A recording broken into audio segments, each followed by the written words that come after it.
Hello दोस्तों, स्वागत है आप लोग के अपने यूट्यूब चैनल स्टडी पॉइंट 11 में। दोस्तों हम लोग देख रहे हैं एसएससी जीडी एग्जाम 2023 के लिए सेट प्रैक्टिस। आज के इस वीडियो में बात करेंगे हम लोग हिंदी सेट नंबर 19 का। इससे पहले हिंदी का हम लोग 18 सेट कंप्लीट कर चुके हैं और 18 सेट कंप्लीट किए हैं जीके जीएस और करेंट अफेयर्स का। दोस्तों आपके एग्जाम में केवल अब 6 दिन बचा हुआ है, तो फटाफट जाइए, चैनल पे प्लेलिस्ट बना हुआ है, आप आसानी से वहाँ एक एक करके सारे वीडियो को देख सकते हैं दोस्तों। और ज़रूर आपको पेपर से पहले इन सारे वीडियो को देख के जाना है, क्योंकि बिल्कुल नया पैटर्न पर आधारित यह रुक्मणी पब्लिकेशन की पुस्तक है दोस्तों।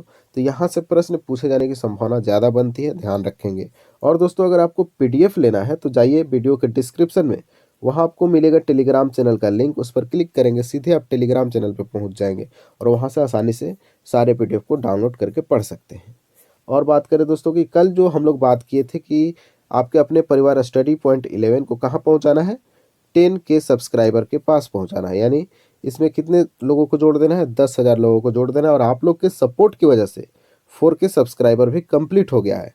तो आप लोग ऐसे ही सपोर्ट करते रहे दोस्तों, अपने परिवार को आगे बढ़ाते रहे दोस्तों, क्योंकि स्टडी पॉइंट 11 आपके साथ दोस्तों लगभग 2 महीना पहले से जुड़ा हुआ है एसएससी जीडी की एग्जाम को लेकर, और आने वाले लगभग 2 महीना आपके साथ रहने वाला है। तो ध्यान रखेंगे दोस्तों, अपने साथ इस परिवार को भी आगे बढ़ाते चलना है। और टारगेट हमारा एसएससी जीडी एग्जाम क्रैक करना है, उसको भी कंप्लीट करना है, ठीक है। चलिए दोस्तों शुरुआत करते हैं आज के पहले प्रश्न से। ये रहा आपके स्क्रीन पे पहला सवाल। सवाल है, नीचे दिए गए वाक्य से शुद्ध वाक्य को चुनिए। आपको 4 वाक्य दिख रहे हैं, इनमें से एक वाक्य शुद्ध है और बाकी के 3 बचे वाक्य जो है अशुद्ध है, और आपको इसमें से एक वाक्य को चुनना है जो शुद्ध है। दोस्तों बात करें कि 5 सेकंड में आपको जवाब देना है हर एक प्रश्न का, और कॉपी पर कर सकते हैं तो बहुत अच्छी बात है, वरना कमेंट बॉक्स में भी आप उत्तर करते चलेंगे। और जैसे ही वीडियो समाप्त होगा तो आपके कितने प्रश्न राइट हुए और कितने प्रश्न रॉन्ग हुए ये भी बताते चलना है वीडियो के अंत में, ठीक है। और बात करें दोस्तों, एक और बात आपके लिए इम्पोर्टेंट है कि मैं वीडियो के दौरान आपसे लगातार सवाल पूछते रहता हूँ, तो उन सारे सवाल का जवाब जैसे ही मैंने पूछा उस समय उत्तर देने का कोशिश करना है, ठीक है। वीडियो को पॉज करना है, कमेंट में जाना है, उत्तर कर देना है, बस इतना करते चलना है। तो चलिए देखते हैं दोस्तों इस प्रश्न का सही उत्तर क्या हो जाएगा। देखिए पहला वाक्य दिया गया है कि मैंने एक मोती का हार खरीदा। दूसरा वाक्य है अभी अपराध बढ़ने की संभावना है। तीसरा वाक्य है ऐसे अपराधियों को मृत्युदंड की सजा मिलनी चाहिए। और ऑप्शन डी में है आपका सामर्थ्य सराहनीय है। दोस्तों इसका राइट आंसर होगा ऑप्शन नंबर बी, अभी अपराध बढ़ने की संभावना है। बिल्कुल यह शुद्ध वाक्य लिखा गया है, तो हमारा right answer option number B हो जाएगा। आइए बात करते हैं अब अगले सवाल का। फिर से नीचे दिए गए वाक्यों से शुद्ध वाक्य चुनिए। हमें शत्रु से अपने प्रत्येक क्षेत्र वापस लेना है। दूसरा है वे परस्पर एक दूसरे को कोस रहे थे। और ऑप्शन सी है यह सचमुच विद्वान महिला है। और ऑप्शन डी में लिखा गया है मुझे आपका अवकाश स्वीकृत है। तो दोस्तों इस 4 ऑप्शन में सबसे शुद्ध कौन है, तो ऑप्शन नंबर डी है, मुझे आपका अवकाश स्वीकृत है। जो वाक्य है बिल्कुल शुद्ध वाक्य है। आइए बात करते हैं अब अगले सवाल का। नीचे दिए गए वाक्यों से शुद्ध वाक्य को चुने। ऑप्शन ए में लिखा गया है कि उसने अत्यधिक संपत्ति संचय किया है। और ऑप्शन बी में है लड़की ने हंस दी। ऑप्शन सी में दिया है मैं चुप लगा गया। और ऑप्शन डी में है तुम निम्न विषयों क्यों चयन कर रहे हो। तो दोस्तों यहाँ हमारा सही उत्तर होगा 63 का ऑप्शन नंबर ए, उसने अत्यधिक संपत्ति संचय किया है। बिल्कुल शुद्ध वाक्य है। बाकी के ये 3 वाक्य जो है अशुद्ध वाक्य है, तो हमारा right answer option number A हो जाएगा। आइए बात करते हैं अब अगले सवाल। रिक्त स्थानों की पूर्ति के लिए सबसे उपयुक्त शब्द का चयन करें। सवाल है कि इसे दुर्भाग्य ही कहा जाएगा कि भारतीय राजनीति में रिक्त स्थान का महत्व कम नहीं हो रहा है। आपको बताना है कि इस रिक्त स्थान पे क्या भरा जाएगा, इन 4 ऑप्शन में से है। ऑप्शन ए में उदारता, ऑप्शन बी धर्मपरायणता, और ऑप्शन सी सदाचार, और ऑप्शन डी है क्षेत्रवाद। तो दोस्तों इस प्रश्न का सही उत्तर हो जाएगा ऑप्शन नंबर डी, क्षेत्रवाद। यानी कि इसे दुर्भाग्य ही कहा जाएगा कि भारतीय राजनीति में क्षेत्रवाद का महत्व कम नहीं हो रहा है दोस्तों, अभी भी कम नहीं है और आने वाले समय में भी संभावना है कि यह कम नहीं होगा। तो ध्यान रखेंगे दोस्तों, हमारा right answer option number D हो जाएगा, क्षेत्रवाद। आइए बात करते हैं अब अगले सवाल का। रिक्त स्थानों की पूर्ति के लिए सबसे उपयुक्त शब्द का चयन करें। जनता अपना नेता इसलिए चुनती है ताकि जनजीवन में रिक्त स्थान आए, यानी रिक्त स्थान की जगह पे क्या भरा जाएगा। ऑप्शन को एक बार ध्यान में देखते हैं तो लहर, खुशहाली, मस्ती और उन्नति। तो दोस्तों आप लोग यहाँ उन्नति और खुशहाली में कंफ्यूज हो सकते हैं, तो ध्यान रखेंगे दोस्तों, हमारा अगर सबसे बढ़िया शब्द क्या होगा यहाँ रखने के लिए, तो वो होगा खुशहाली। उन्नति भी हो सकता है, संभावना है दोस्तों, लेकिन मोस्ट इम्पोर्टेंट आपका खुशहाली हो जाएगा इस वाक्य के लिए। तो जनता अपना नेता इसलिए चुनती है ताकि जन जीवन में क्या हो, खुशहाली हो। मान लीजिए अगर आपने उन्नति किया, देखिए दोस्तों उन्नति बहुत प्रकार के होते हैं, ठीक है, उन्नति किसी भी क्षेत्र में हो सकता है, लेकिन जो खुशहाली है ना, खुशहाली तभी होगा जब हर कोई खुश रहेगा। समझ में आ रहा है ना क्या बोलना चाह रहे हैं, यानी कि ऐसा जनता नेता को चुनना चाहती है जो सबको खुश रखे। अब खुश रखे मतलब खुश तो तभी तो इंसान होता है जब उसकी सारी ख्वाहिशें जो हो पूरी हो, सूर्य सारी जो आवश्यकता है उसका कंप्लीट हो। जैसे आप लोग का जॉब लग जाता है तो आप लोग खुश हैं, ठीक है ना, तो ये क्या हो गया, खुशहाली है। तो हमारा सही उत्तर क्या होगा, ऑप्शन नंबर बी, खुशहाली। आइए बात करते हैं अब अगले सवाल का। रिक्त स्थानों की पूर्ति के लिए सबसे उपयुक्त शब्द का चयन करें। हमारे देश की खेल संस्थाओं को लाल फीताशाही के रिक्त स्थान से मुक्त कराना बेहद जरूरी है। दोस्तों लाल फीताशाही समझ में आता है क्या है, जो कानून के बीच में रोड़ा बन जाते हैं ना, उनको लाल फीताशाही बोला जाता है। तो हमारे देश के खेल संस्थानों को लाल फीताशाही के रिक्त स्थान से मुक्त कराना बेहद जरूरी है। तो दोस्तों हमारा right answer option number A हो जाएगा, चंगुल से मुक्त कराना है हमारे देश के खेल संस्थानों को। किससे, तो लाल फीता शाही से, जो कानून को बीच में रोक दे, ठीक है, मतलब जो खेल संस्थान है इसको आगे बढ़ने ना दे दोस्तों, उसको बोलते हैं लाल फीता शाही। इससे खेल संस्थानों को चंगुल से अलग करना होगा दोस्तों देश का, तब तो खेल संस्थान आगे बढ़ेगा, खिलाड़ी भी आगे बढ़ेंगे। आइए बात करते हैं अब अगले सवाल का। थोड़ा सा हम लोग इस सवाल को जूम करेंगे। चलिए देखिए अब आपको दिख रहा होगा आसानी से। चलिए शुरू करते हैं। दिए गए वाक्यांश के लिए एक शब्द चुने। सवाल है कि अंडे से उत्पन्न होने वाला, बिल्कुल आसान सवाल अंडज हो जाएगा, क्योंकि मैंने इस प्रश्न को लगभग 3 से 4 बार करा रखा है, प्रीवियस ईयर में भी आया है और सेट प्रैक्टिस में भी आया है, और आशा करते हैं आपको याद था। तो अंडे से उत्पन्न होने वाले को क्या बोलते हैं, अंडज बोलते हैं। ये पिंडज किसको बोलते हैं दोस्तों, जो गर्भ से उत्पन्न होते हैं उसको क्या बोलते हैं, पिंडज बोलते हैं। ये भी आपको ध्यान में रखना है। पक्षी तो उसको बोलते हैं जिसके पास पर हो, पख हो, ठीक है, जिसके पास पंख हो उसको क्या बोलते हैं, पक्षी बोलते हैं। आइए बात करते हैं अगले सवाल का। दिए गए वाक्यांश के लिए एक शब्द चुनिए जो कहा ना जा सके। बिल्कुल आसान सवाल, रिपीट प्रश्न है, सेट प्रैक्टिस में भी रिपीट हुआ और प्रीवियस ईयर में भी रिपीट हुआ ये प्रश्न। तो जो कहा ना जा सके उसके लिए एक शब्द होगा अकथनीय। क्या होगा दोस्तों, अकथनीय हमारा सही उत्तर होगा, ऑप्शन नंबर बी। आइए बात करते हैं अब अगले सवाल का। अंतरंग का विलोम शब्द क्या होगा। अंतरंग का विलोम शब्द बताना है। ऑप्शन ए में दिख रहा है आपको विरंग, ऑप्शन बी में बाहरी, और ऑप्शन सी में बहिरंग, और ऑप्शन डी है ऊपरी।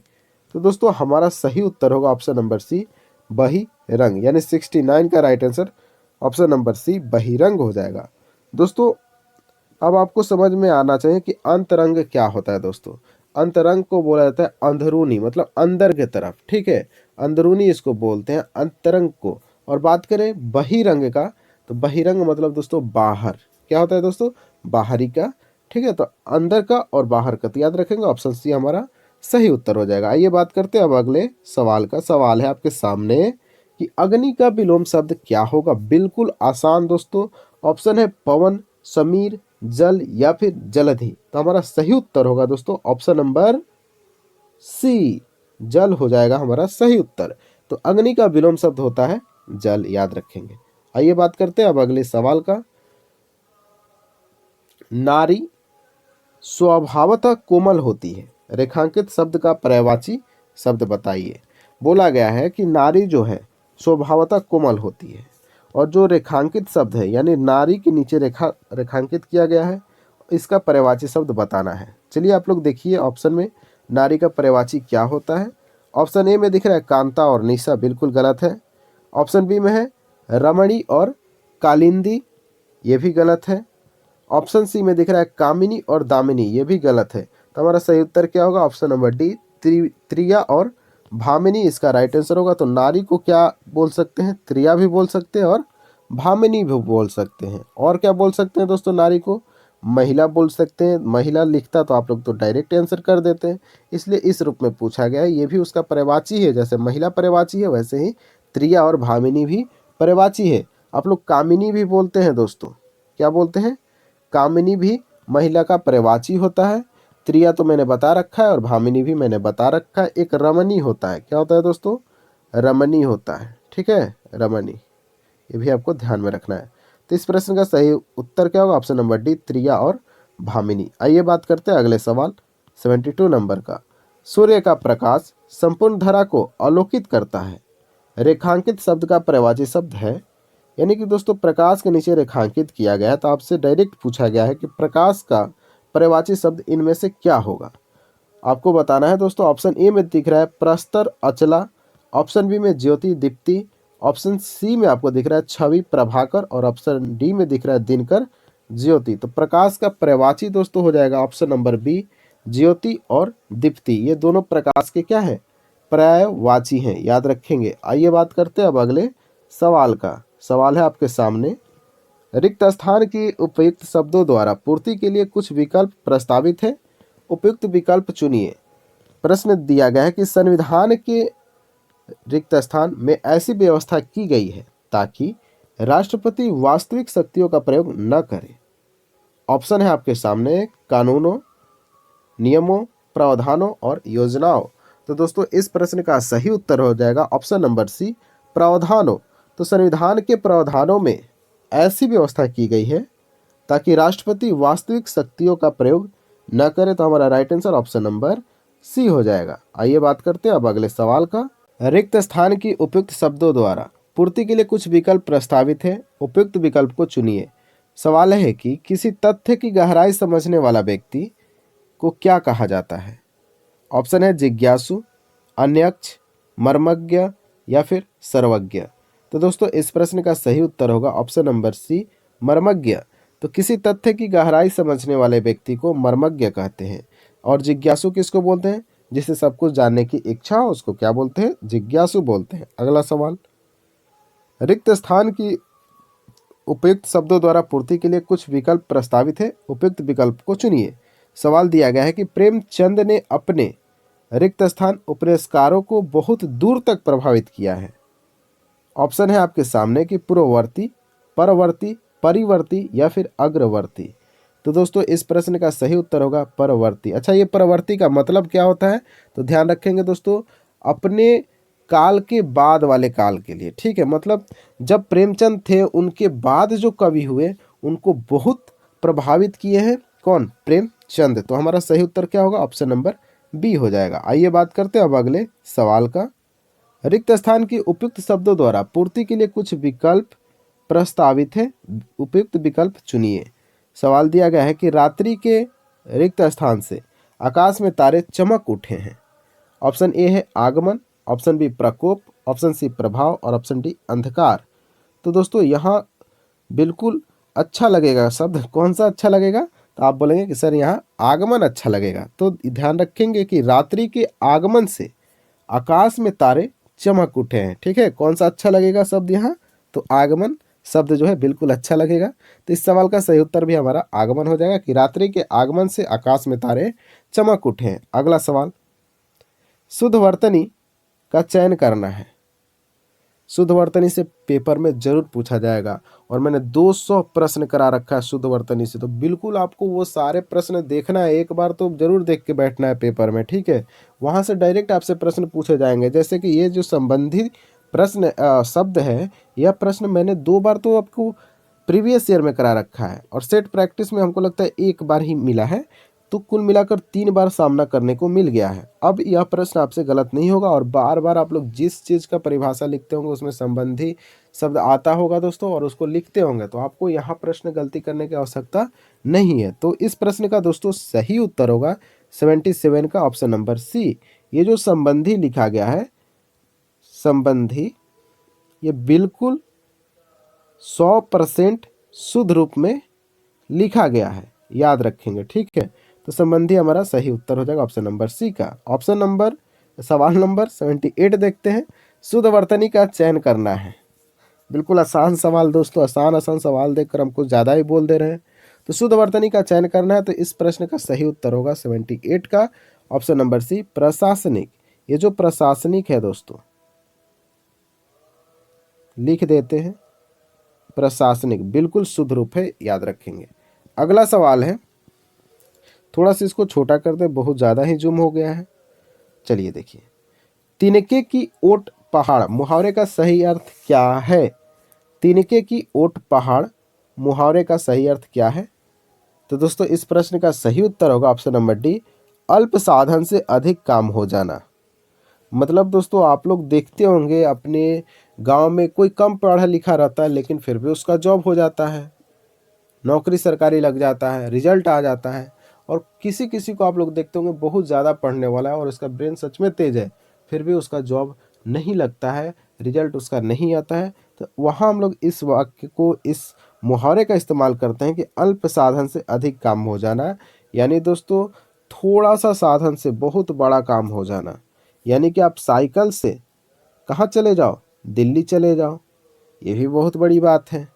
ट्रेन से तो सब कोई जाते हैं, आप पैदल दिल्ली चल जाओ, ये भी क्या हो जाएगा, अल्प साधन से बहुत बड़ा काम होना। तो हमारा सही उत्तर होगा तिनके की ओट पहाड़ मुहावरे का अर्थ हो जाएगा अल्प साधन से अधिक काम होना।